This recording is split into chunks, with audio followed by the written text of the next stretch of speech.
All right, welcome to Delayed Offside. And we start with an anniversary edition of the Delayed Offside. An anniversary because it's the anniversary of the last time we saw Sanjay, which was 1 week. And it's an important thing for us. No, I'm joking. It's not about that. It's actually about probably the quintessential Canadian sports moment, I would say, potentially. Like probably the biggest one in the last, I don't know, maybe my lifetime. The Golden Goal by Sid the Kid. So this is 12 years on this day, February 28th is the anniversary of that goal, that amazing goal to win Canada the gold medal at home in Vancouver. Let's talk about that moment a little bit and say, like, where were you guys when you saw it? Where were you? What were you doing when you saw the goal? Oh, I was watching the game at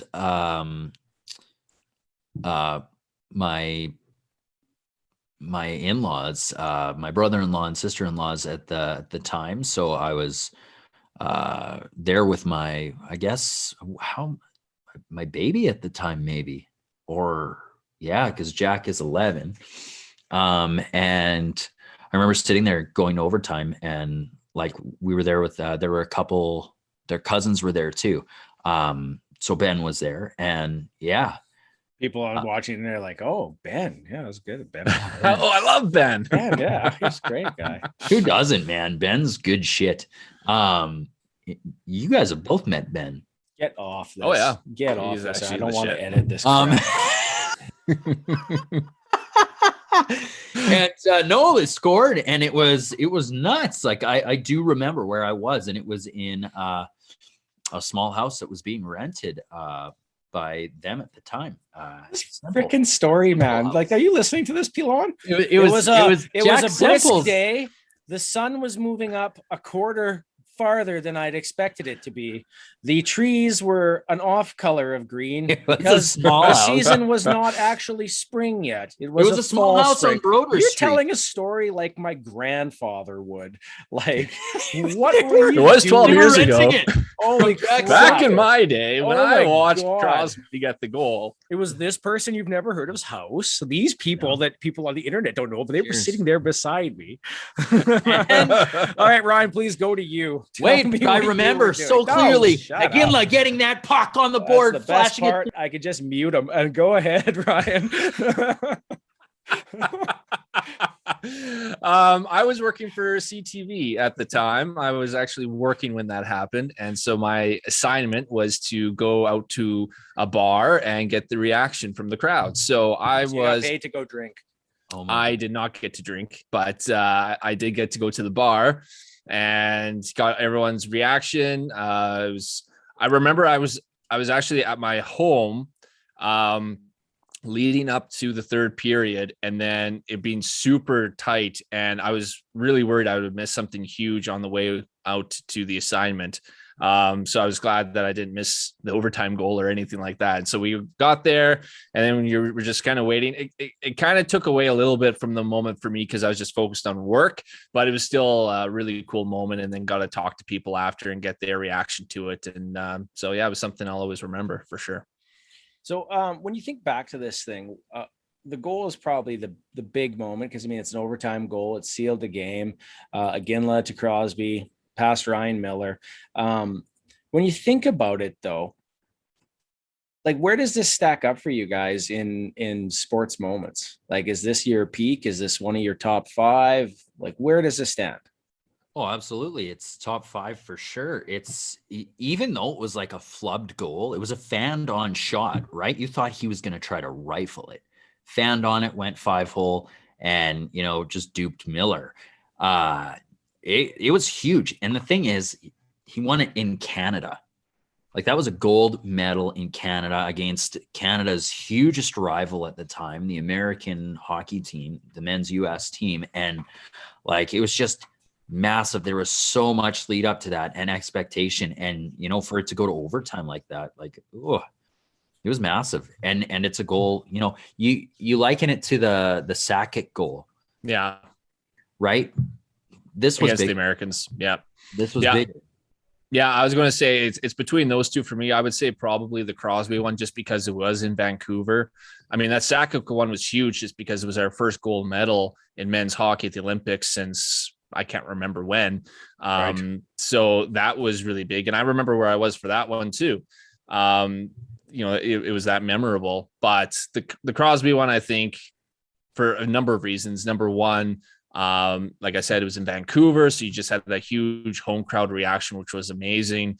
It was against our rival Americans, of course, in overtime. So the stakes were really high. And also just because I was working for CTV at that time, and CTV hosted the Olympics. And so I did a lot of work around the Olympics just locally at that time. So I was really into well, there's ski jumping in Whistler here at this local park where there's no actual ski jump. People are saying that they would like to do that sport too. It was a lot of curling because we had Hebert, a few of the curlers, the Olympians from Regina. So it was a lot of curling and such. But like the Olympic torch that came through when it came through Regina, I covered that and everything. So I mean, you were just okay. You were kind of like in it a little bit more than other years just because of that. So for all those reasons, I would put that number one for sure. Ryan Pilon on location in Saskatchewan.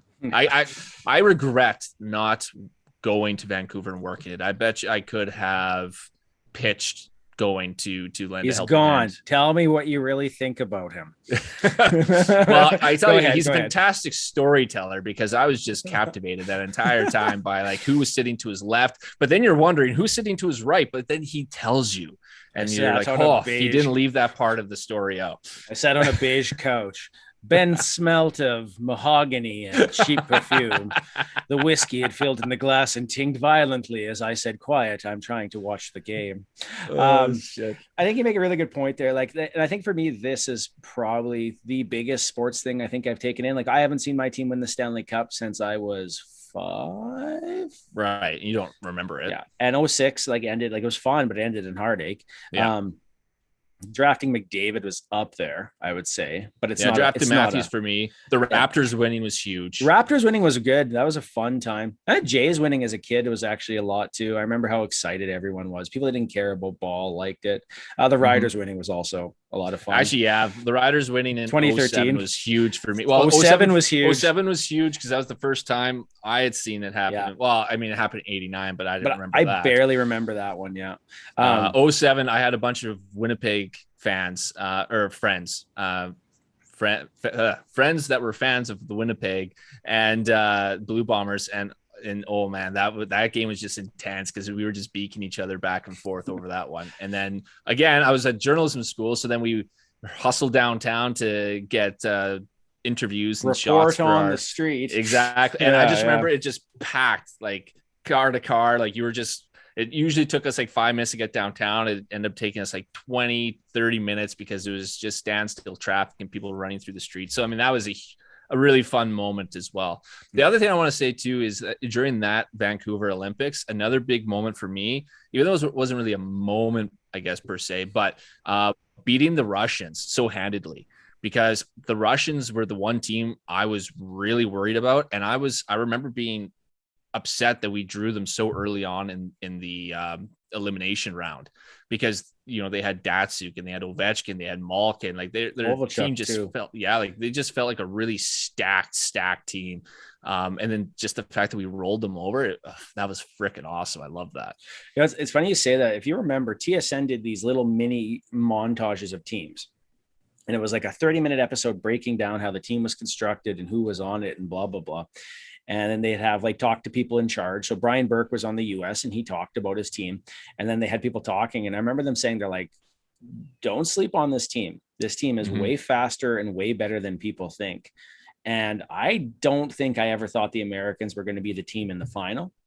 Like, I really didn't. And so that was, I thought it was going to be Russia, Canada. I really thought it was going to be Russia, Canada in the final for sure. And see what I remember.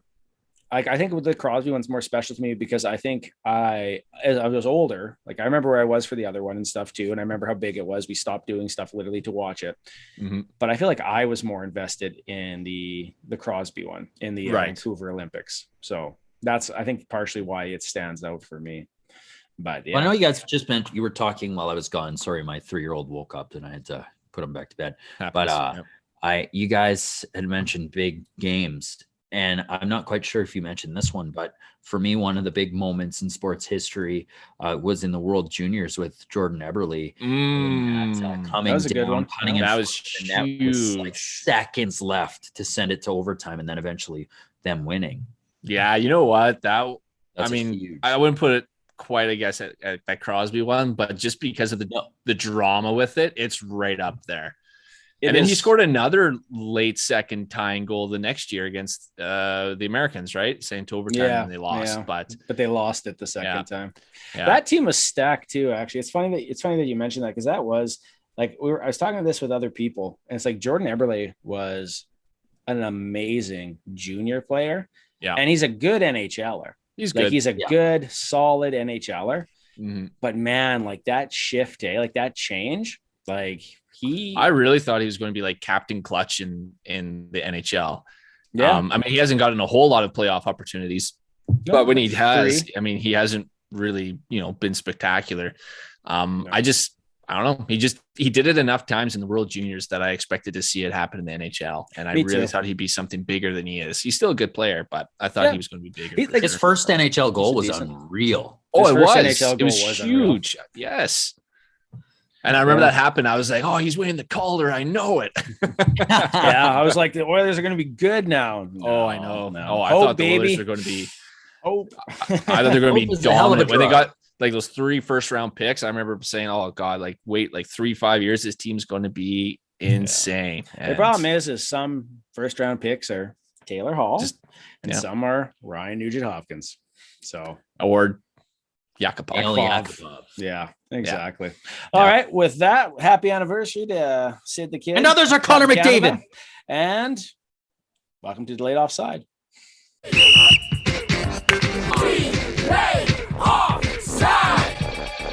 I think we start today with one of the things that I wanted to talk about, but bugging you about, Ryan, which is the goaltending situation in Toronto. So a couple weeks ago, I pointed out to Ryan Pilon that for roughly 2 months, Jack Campbell had a sub 900 save percentage.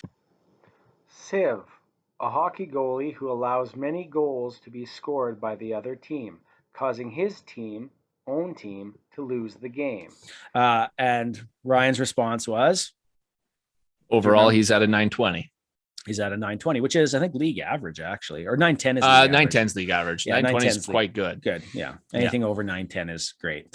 Let's be honest, it is. But he'd been dipping the last little while. And it kind of been one of those things where it's like he was so hot to start, and then he's cooled off now. And, it'll heat up again and so forth. But it hasn't heated up quite yet. And it has started to kind of bite Toronto in the butt a little bit on a couple of these games. Currently, he's not in net, but currently the Leafs have collapsed against the Capitals again here too, blowing a 3-1 lead, which is like, what is that with that number and this team? Like, I don't know. I don't know what is with a 3-1 lead that they have issues with. So what's the score? It's 3-3. Oh, okay. So if you think about it, which player carried 31? Oh, you know what it is? It's Matt Sundin's 1-3. It's the opposite. It's the curse of Sundin.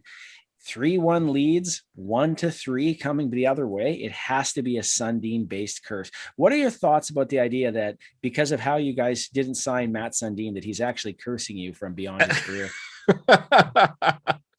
Sundin chose not to leave. And we thought, okay, well, he'll retire early if I respect that. No, then he goes to play for the Vancouver Canucks and scores against us in a shootout. So it's still weird when you see pictures of him in that jersey. Like, it just doesn't weird. Right. It doesn't look right. No. But even in the Nordiques jersey, it feels kind of weird. True. At least there he's younger though, so he has a bit of a different look to him. And it's pretty brief. Like, he wasn't there long, was he?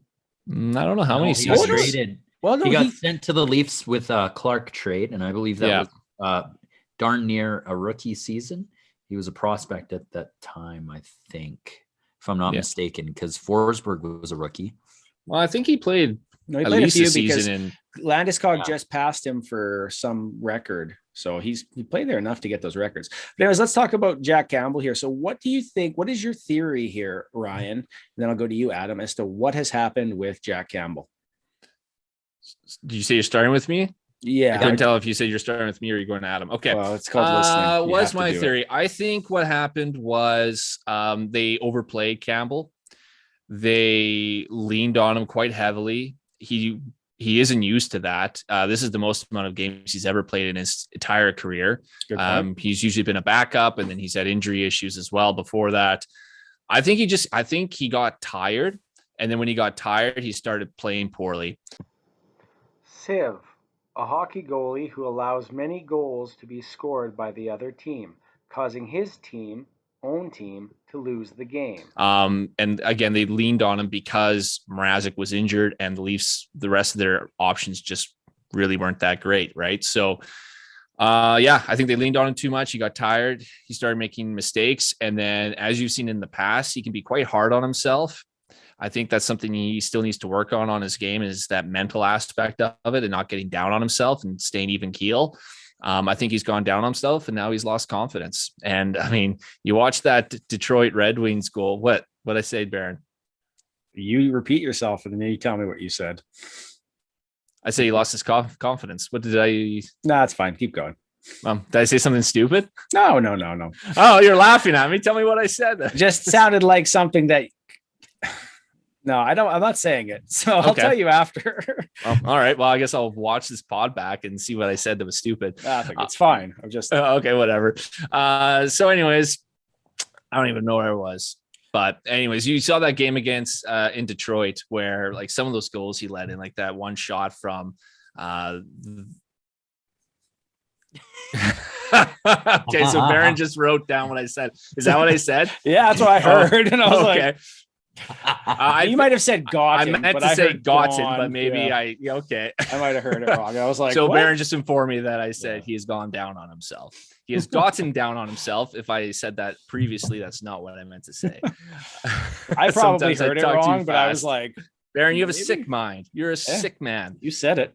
Anywho's, you saw that goal that he let in Detroit where it was all on the goal line and an easy stop, and it still sneaks in. Stuff like that. It's gone bad. His play has gotten really bad. So, but that's where I think how come it's gotten to that point is because of that. That's my thinking on it. Adam, what are your thoughts? Every goaltender goes through some sort of a slump, and he hit his. He was on fire. And, whether it's bad bounces, like you said, mental aspect is huge for goaltenders too. And he's hard on himself. I completely agree with that point. But at the end of the day too, you got to see how is that horrible defensive system holding up in front of him? I'm just bugging you. You're not the only one who said it. It's been said on Twitter. Yeah, but how's that defense playing in front of him?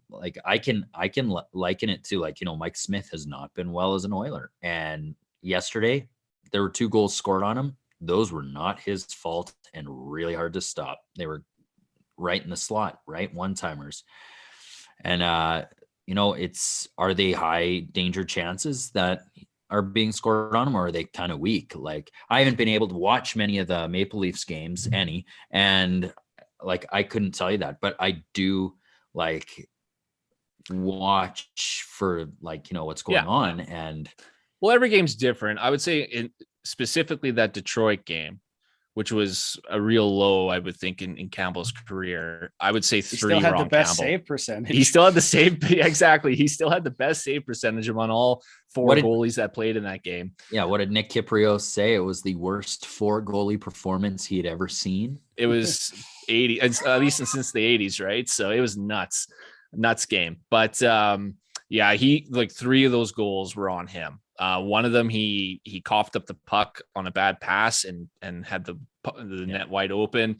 And like I said, there was that goal scored along the goal line, and then there's a really long shot from the blue line. I think it got tipped. It got tipped really high up, and he should have been able to adjust and didn't. So there were some goals that weren't his fault, obviously, but 3 were on him that he should have stopped, and he let that team back in the game. So, and then I'll just touch on the defensive part of the game, because I've seen that a lot on Twitter about how Toronto is a terrible defensive team. And I'm not going to lie and say that they're as good defensively as they were last year. I've already said that. I mean, there's that issue with Muzzin and Hall pairing. There's been problems in that second pairing. But I mean, when you look at the Leafs defensive metrics, I mean, it's not like they're among the worst in the league. They're still above average. Not where I would want them to be, somewhere in the top 10 in those metrics, but top 15, that's where they are. So they're not a horrible defensive team by any stretch of the imagination. The unfortunate thing is when every single high danger chance against you goes in, it stands out a lot more than when the goalie makes the save. And for other teams, they let up high danger chances against too, but when the goalie makes the save, you just don't remember it as much as, when every single time it goes in. So you kind of touched on this a little bit, which is essentially the Mikko Koskinen syndrome. We had to rely on you, so we played you too much, and now there's bad technique or exhaustion in your game. And like, do you feel like that's an equal comparison or a fair comparison, saying that over reliance is what kind of has taken them out? And do you think it is more technique, or do you think it is the exhaustion and the mental focus?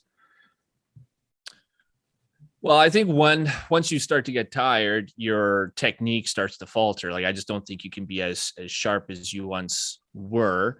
And you might think that you are A-okay, or, like NHL players, they want to play every game, right? And so the coach will ask them, hey, are you good? Oh yeah, I'm good. But like, maybe he should have sat a few of those games, even though you might end up losing them because the backups just weren't up to par, because Matt Mrazek was out. At the same time, throwing Campbell in when I don't know how many games he's played now. I'd have to see the stats, but when you've played that many games in a row, eventually you would think you're going to falter if you're exhausted. And then, once that starts to happen, and now you're starting to let in these goals that earlier in the season you wouldn't have, now it starts to play on you mentally.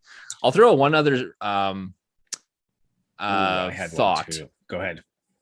Is maybe it's also just the law of averages in terms of Jack Campbell is not a Vezina 940 plus goalie like he was earlier this season.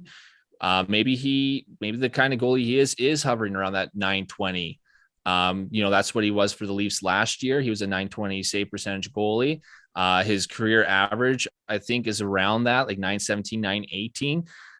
Maybe it was just, there was no way he was going to keep up that hot streak, and eventually he was going to go through a cold streak like this, and the law of averages wins out. And I'm hoping, now it'll right itself and he'll stay around that 920, which would be still plenty good enough for the Leafs. Do you think some of the focus on this is there because Anderson is having such a good season? And go ahead. Well, I was going to say yes, for sure, because obviously it's embarrassing when the goalie you said wasn't good enough, you let leave, and now he's having a Vezina-worthy season on another team, right? It doesn't look good on you. It doesn't look good on your defense. But with Freddie Anderson, unfortunately, he also had a lot of injury issues the last season or two with the Leafs. And I think that was kind of what was causing his play more than anything. Like, the Leafs were a good defensive team last year, but Freddie Anderson was not good. And I don't think it was because the Leafs were bad defensively. Right. I mean, obviously, like, I think the Hurricanes are still a better defensive team than the Leafs. So, I mean, there is some boost there, but not so much that it'd be that drastic of a difference. I think Freddie is healthy now. And maybe he needed a fresh start. Like, I mean, the scrutiny when you're in Toronto is so much more intense than anywhere else in the league. Market pressure. Some people just can't handle it. I mean, also now you're in this, you're basically in obscurity in Carolina. And if you have a bad game, you're not going to be asked about it by 100 different news, journalists after the game. You'll have like a handful there, and then you're not going to be hounded on the streets after either. So, just that lack of pressure on you, and you can just play loose, could play a factor into it too. Yeah, I honestly, like, I wonder if people would even give a crap without Anderson there. But I did feel like if you watch that TV show, like the Amazon one, it really felt like the coaches, the staff, people were kind of done with Freddie Anderson. Because like there's that scene where he's skating and they're like, what do you mean he's not ready? Like, he's out skating and he skates without his pads. And it's like one of those scenes where it's just, to me, that scene was framed in a way that said, okay, we're sick of this, without it saying. You got visitors there, Ryan? My daughter just came down the stairs. You're supposed to be asleep. You can go handle this for a bit if you want. We can All talk right, I'll about be it. right back. Your team's winning again if it makes you feel better. Yeah. Who scored? Rasmus Sandin, Woohoo. I think. What, you want to say hi to everyone? Sandin. Hi. This is my daughter. I'd say hello. How are you doing? Hi. All right. Hi. Let's go back to bed. All right. I'll be right back, guys. Yeah, no worries. Ooh. Ooh, what's that? You found your dad's chapstick. Okay, Adam, we'll go to something else a little bit different here. We're going to talk about the big man, potentially one of the greatest defensemen of all time, Zdeno Chara. Zdeno Chara passes Chris Chelios for most NHL games by a defenseman. So let's talk about his career. I wanted to think about a couple points here. Chara's passed Chelios for most NHL games by a defenseman, but he's also still playing good minutes, like a decent amount of minutes, whereas Chelios was kind of based on some games in, some games out. Do you think, like, what do you think that says about Chara? That his physique is timeless. Like he's a big man too, and you would think that because he's so big, he would be more injury riddled. Do you get where I'm coming from? Yeah, there? yeah, I see it. Like in a play in a sport that has the amount of contact that it does, the amount of fighting that he goes through, the amount of he's in a position that's hard hitting too. So I think it's got a lot to say about him. He's managed to stay quite healthy through most of his career. And I don't know, man, like I'm surprised. Like, I'm not surprised he's still playing because he's always just seems to be there. My question is, how much longer is he going to go? Like, it seems like he's good to go another couple of years. Like, you don't really see him petering out. Don't you feel like when he's done in the NHL, he's just going to go play somewhere else? He's going to do what Yager does to some degree, go to a different league and still make money as a big name playing hard minutes. I think it's tougher on the larger ice, but I still feel like there's opportunities for him. Like, I think, like, if you were a team and you could trade, if you needed like better defense and you could trade for Zdeno Chara, I'm sure that's something a team would consider. Oh, absolutely. Especially if you want more depth. Like, even if he's your 6'7", that's fine. That's fine. I think but I think he is. He's a guy who can play. So I think he's even higher up than that because he gives a different dimension. He's tough. He's still strong. He's still fighting people. He fought a guy in that game. Yeah. Like that's a lot. And right now he's a guy who's chasing a cup, went to a team that was supposed to be good, but isn't. And has won a cup. Yeah. Like, he's good. I could see him maybe becoming a defensive coach. You think so? Maybe. Man, I wonder. He's got such great ties to Boston that would they take him up as maybe like in some sort of fashion there? I don't think so. Not right now. I think it's tough to say like a defenseman will just automatically become a good coach. You look, most guys don't make that transitional jump. They have to still go to lower leagues. Even Martin St. Louis, who's doing really well so far, where the expectation was so low that he couldn't really do bad. Because what was he going to do? Win less? Doubtful. But even him, he still coached at a different league before this. He started on the ECHL. Yeah, he was doing juniors. I thought it was EC. No, I think he was he? That's a good question. That's a really good question. I thought he was coaching his son's team. We can ask Ryan when he comes back and see what the answer is.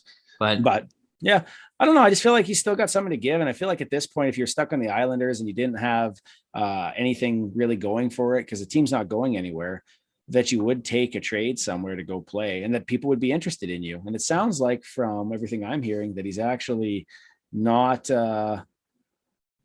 interested in getting out of the East Coast. So he wouldn't want to go anywhere else beyond that area. So I don't know. I wonder what's a viable option for him. He's one of those players too that can, at this point in his career, has a little bit of control over where he can go. Well, especially on such a low-term contract here, right? I'll talk about something that concerns just you and I because Ryan's not here and his opinion doesn't matter, which is the conversation about retiring Ryan Smyth's number. Should they retire Ryan Smyth's number in Edmonton? Oh, of course, now he's back. Yeah. But go ahead. That's a really interesting question.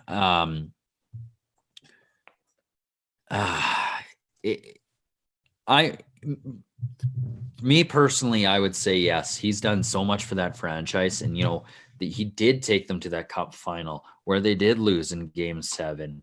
That guy is bled for the Oilers, and he was such a mainstay piece there. And his name is synonymous with the Oilers. You say, like, name Oilers over decades, right? You're gonna say Gretzky, Messier. You're gonna cut immediately to Ryan Smyth, like, and then you hit like Eberle, Hall, Cogliano, Gagne, all these guys, and then this generation of like Draisaitl, McDavid. But like, I don't know, it's a tough thing to argue that he shouldn't be up there for what he did do for that team and what he put into that team. And for a guy that was also nicknamed Captain Canada for the longest time too. It's true. Yeah. Like, because he hasn't won a cup, does that mean he'll never end up in the Hockey Hall of Fame either? No, there's people who haven't won cups who are in there. Marcel Dion comes to mind, but also Marcel Dion has like a ton of records, or is in like the conversation at least. What are your thoughts on that, Pilon? Should Ryan Smyth be retired by the Oilers? I tried to do something without like Oiler based, and then you came back right as I started. It's all good. I would say statistically, no, but if you're voting with your heart, yes, because he was such a character guy for the Oilers, right? And very beloved by the fan base, and captain for how many years? 0. I don't know. 0. Was he not captain? He was never captain. Really? He was traded away before it was open. Because Doug Waite was. Is that right? Doug Waite was for a while. Jason Smith was for a while, and then he was traded away. Right.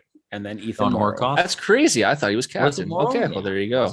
So not captain, but captain in your hearts. And and like great international play and everything like that. So, but it is always one of those things, because it's like with every franchise, I see names on up there. I'm like, oh, like, but that guy was really good and a huge part of that franchise. Like, how is he not up there? And I mean, if you start to put every single name that was once a good player for your franchise, you're eventually going to run out of numbers, right? You have to have some sort of standard.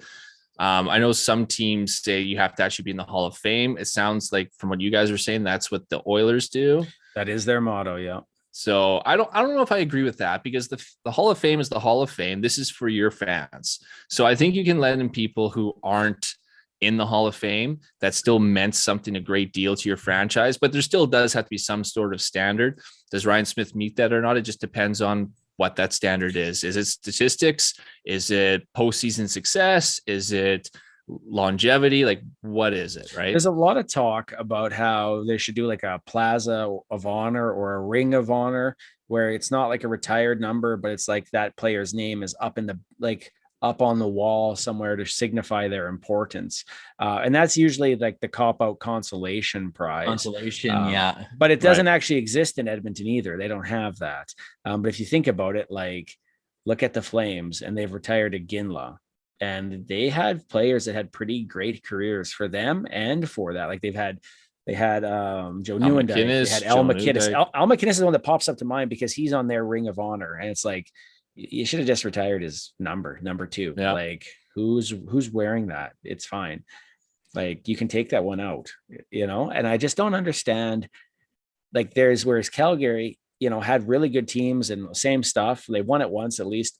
And then that's it. Like, one player gets it, and it's not even from the group that won your Stanley Cup. Like, I think Iginla deserves to have his retired. Absolutely. Oh, for sure. But I'm telling you, there's other people that should have probably got it before him. That's crazy that none of those players on that, was it 89 they won it, right? That none of the players on the 89 team are up there. That's pretty. Yeah, I think the only one that's retired. I think the only one that's retired is Iginla. I think that's their only retired jersey, isn't it?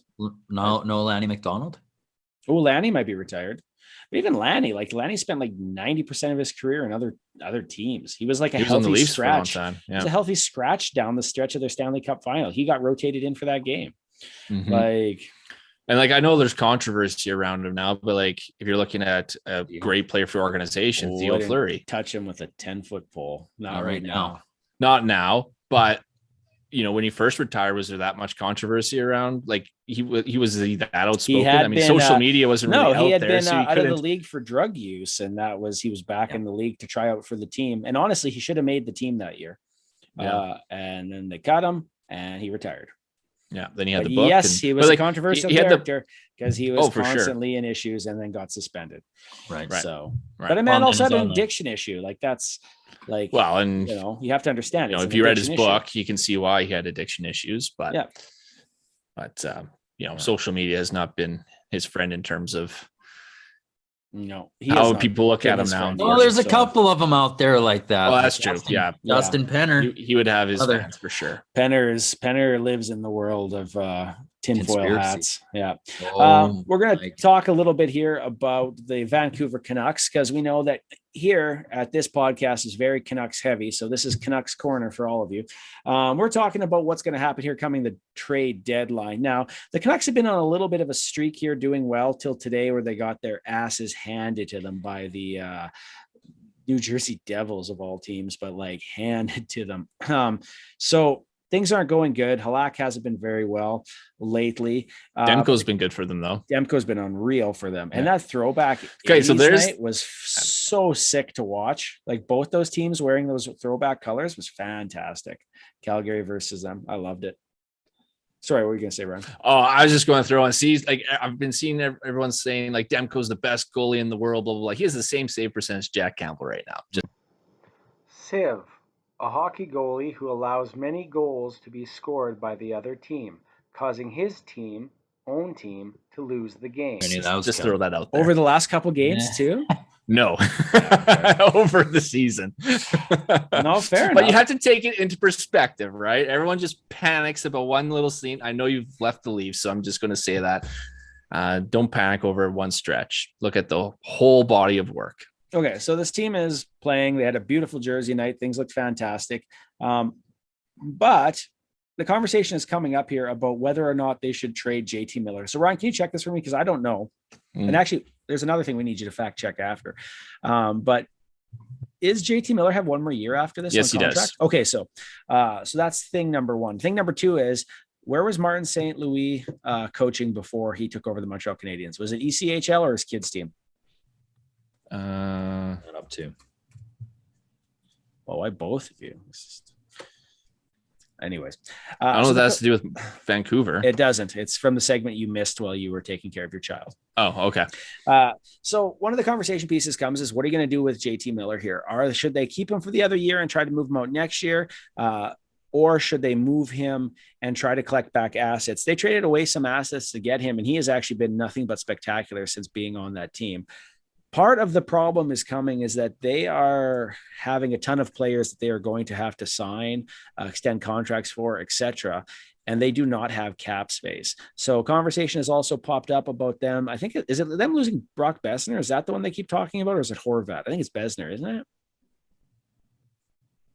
It's come up a couple other times in the trade circle here for the Canucks. I'll double check it myself on this one. I found that answer about St. Louis. So he was coaching the Mid-Fairfield Youth Hockey Association. That's okay. So when it comes to this, should the Canucks keep him and move out other assets and pieces and then try to re-sign him long-term or trade him next year? Or should they get rid of him now and move on? Should he be traded? And what do you see them getting for this trade, if he is? If I was Vancouver, I would hold on just for a bit until closer to the deadline. Like you don't really have, I mean, obviously there's a deadline, but there's no need to do this move now. I'm just looking to see how far back they are from a playoff spot. 3 points back from a playoff spot. So they're right there. They, if come the trade deadline, you are really fighting for that playoff spot and you have a legit shot at it, I don't see why you wouldn't hold on to JT Miller, who's been a point per game player for you. If you lose him, that's going to really hurt your chances of getting in the playoffs. And you're not going to lose him. You can always trade him in the off season or trade him next season if you don't want to lose that asset for nothing. Now, if come playoff time you've faltered and you're falling quite behind, then if you can get a decent return for them, then for sure unload them. And I think they are going to get a really good term. Like I said, point per game player who can play both center and wing in your top 6, that's going to be expensive. Like, I think they're going to get a first round pick plus, probably a handful of decent prospects in there as well. Adam, what are your thoughts? Should they be pushing for a playoff spot or should they be trading away?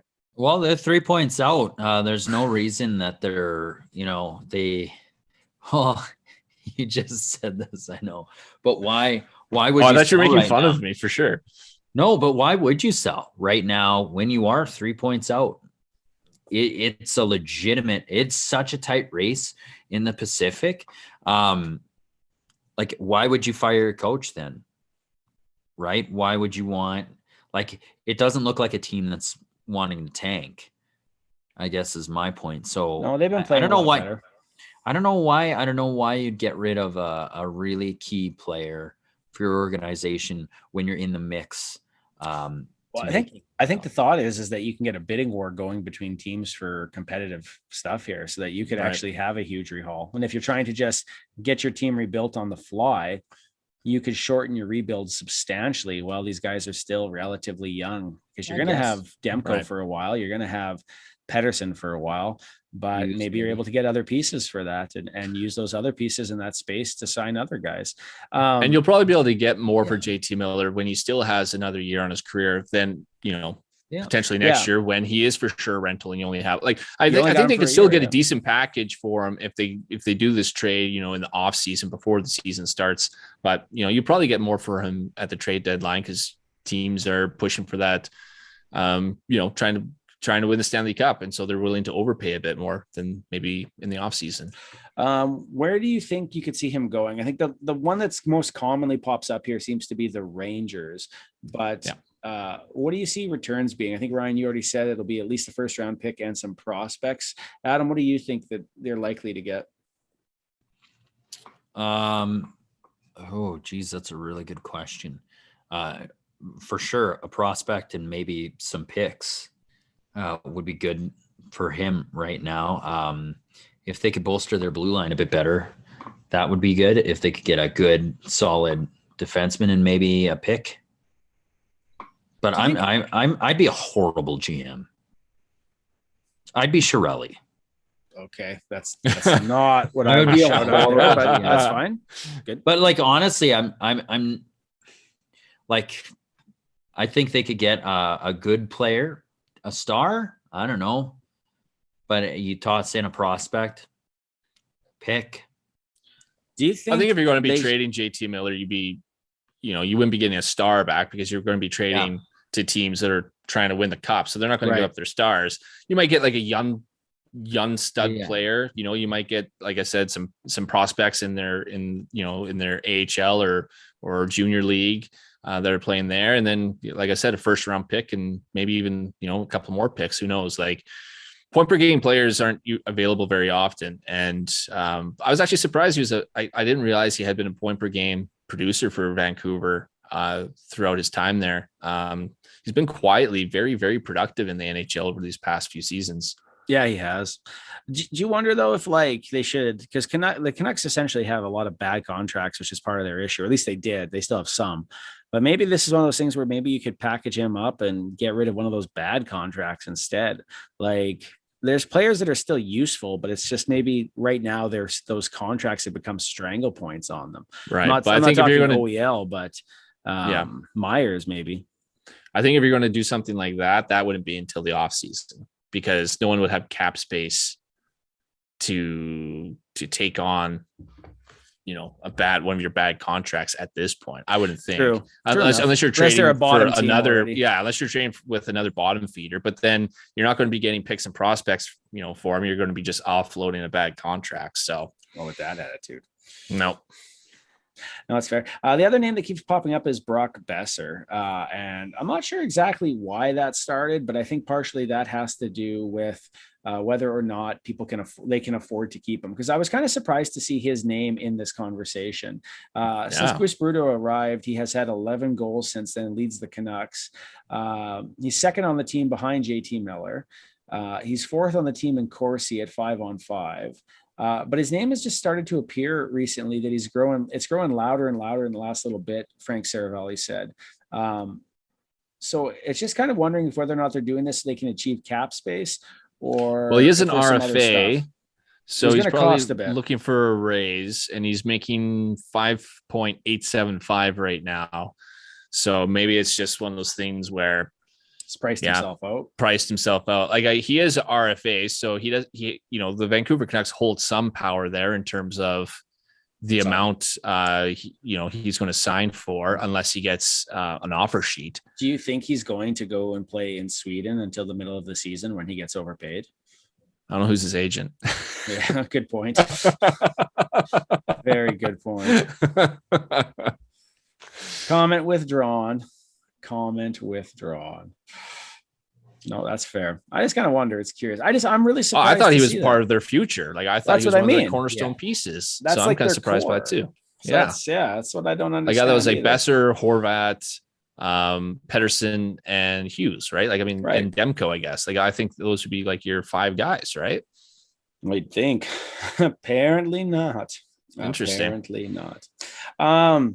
We're gonna jump to some more like world-related event stuff right here, which is that if it came out today, I believe that the IIHF has moved to remove Russia from competing in any of its sports. It in Belarus actually for their involvement in the war against Ukraine. So right now they won't be able to compete in any of those events, including the upcoming World Juniors. Wayne Gretzky was on TV saying that this is like prior to this saying that absolutely the IIHF has to speak out with this. And Wayne Gretzky's not a guy that says a lot. Like he's relatively reserved on these things, on most things. And so for him to come out and say it, I think is pretty big. Although he's a broadcaster now, so there's probably a segment on it. I think he also has some historical heritage connections here, right? Like from what I recall, it's like his grandmother's pierogi recipe is online and stuff, right? So, but I don't know his entire story. But why is this an important move for the IIHF to do? Well, I guess historically you see Putin as a very invested sports fanatic, really likes his Russian athletes and for Russia to do good. And it's always a push in the Russian culture to, have elite athletes, even with the Olympics, right? And like the drugging scandals that have gone on, they want their athletes to be on top. So I don't know. I was kind of messaging us earlier today, and not to I want to give Baron credit, but what did you say? Sorry, I'm so tired. I can't even recall it. What did I say? But yeah, I said why are they punishing? Oh, that was about Ovechkin earlier. Yeah. So the comment about why they want Ovechkin to speak out, or why it's important if he does say something is that he carries a lot of weight back home. Yes, and if there's people who are in the popular culture questioning what's going on, then people have to question that as well. And like the Washington Post put out an article today, basically like ripping Ovechkin for not saying anything. And Ovechkin has been very pro-Putin, for the annexation, for everything else. He helped organize Team Putin, which Vanny Malkin was part of, and so forth. And I understand that there's other things involved in that, but he's never been one to criticize or stay out of things. And Terry Panarin, as we know, is on the opposite scale of that. And he's very much a patriot. You still know that's true because when Marchand made a comment to him this year, he attacked him, through his glove. Yeah. And so that tells you some stuff there as well. But Ovechkin is kind of a little bit on the opposite side here. And he's kind of now caught in this because what he said is essentially it's common knowledge. And he's come out and made his speech or whatever. But a lot of people felt like that was a missed opportunity. But at the same time, other people are saying, well, this would put him in a terrible situation. His family's there.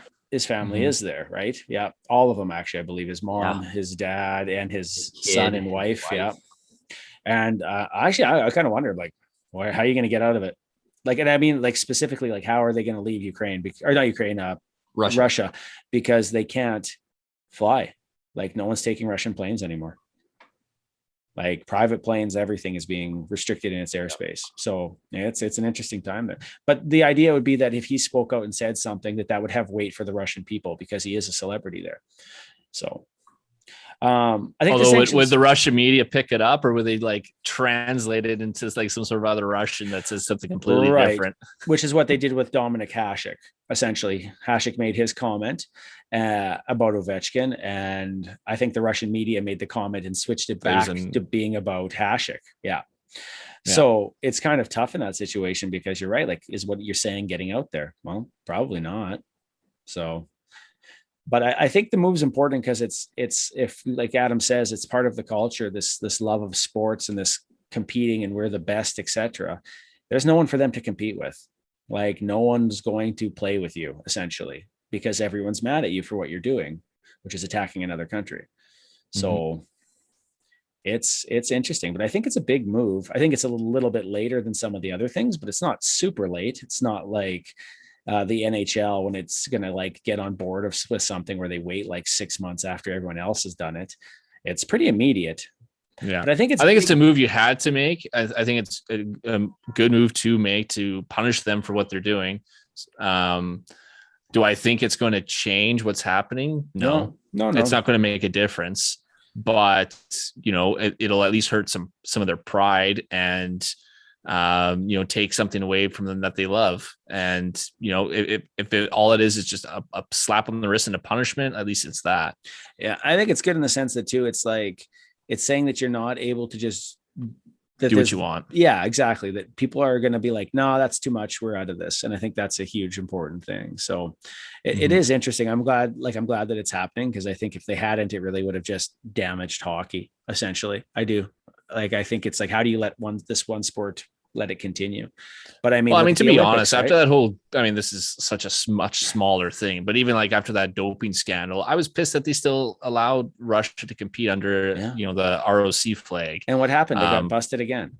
Yeah. Like who cares? Like they're still, they're still gonna be celebrating Russia. They're still Russian athletes, but they're still winning medals for their country, even though they don't have the flag. I thought like it was pretty weak, right? Yeah. So I did too. I think this is a much stronger stance for obviously a much, much more horrible thing going on. Correct. Yeah. It is like one of those things that I think we all saw was coming too. Like the way it was rolling down, it was bound to happen. And there were lots of people calling for it. Like I said, Gretzky and other people as well. But it does, I think, put that pressure back then on the athletes. And you do wonder, like, there's conversations now telling players in the KHL to get the hell out of there and get home as quickly as you can. Well, I wonder how that works for Russians who are in North America, because my estimation and my guess is that they're going to be told to come back too. Good luck. Well, and then there was, like, you mentioned Hasek's comment about how he thinks all Russian players should be suspended. Right. I don't know what your thoughts are on that. I don't know. Like, I get what he's saying, but I don't, just because you're necessarily like, so Panarin's Russian. Yeah. Well, and even if Ovechkin is a Putin supporter, it's not like he made the decision to invade Ukraine. Like, he isn't the one who's making those decisions. He's an athlete. He's not a politician. He's not a decision maker. I agree, except that he chose to speak politically, and thus you are. Just like Bobby Orr chose to support Trump. And that is who he is. That's who he supports. And you can love him as a hockey player. Right. I'm saying, but like Ovechkin is like the most extreme of the Russian hockey players, and even him, I don't know if it'd be completely fair to say you're suspended for your political associations with Putin, because even if he did support Putin, I don't know if he supports this war. He said as much that he doesn't support war. They also did say, that's my president. Right. I know. Right. But we don't, like you said, we don't know what pressures are being put there for. He's caught in the middle on this, but partially because he's put himself in the middle on this. Right. Yeah. Oh, for sure. He has. He's gone in both directions, and now he's stuck there, and that's a problem. But it's his problem. I guess the point I was trying to make, though, before I got too much into Ovechkin, was just the fact that it felt like, okay, you're going to punish Russian NHL athletes for what? You know what I'm saying? Like they're going to be punished for something that the Russian president is doing. Like why are they being punished for that? Is what I'm saying. Yeah, I get. So I don't quite understand. Again, I guess you don't understand where Hasek's coming from necessarily. I think it'd be a little harsh. It's almost like cancel culture where it's like, okay, well, like every single Russian now is evil and every single Russian, has to have their livelihood taken away. It's fair. not necessarily, it's not necessarily fair. So in my opinion, it's going to be interesting times to say the least, but it's not the end of this. It seems like it's just the start of this. So we'll see what happens over here long term, but it is a story to watch. And even if things change here and things improve and they back out of Ukraine, which they really haven't given any signs that they're going to, I wonder how long these things stick around.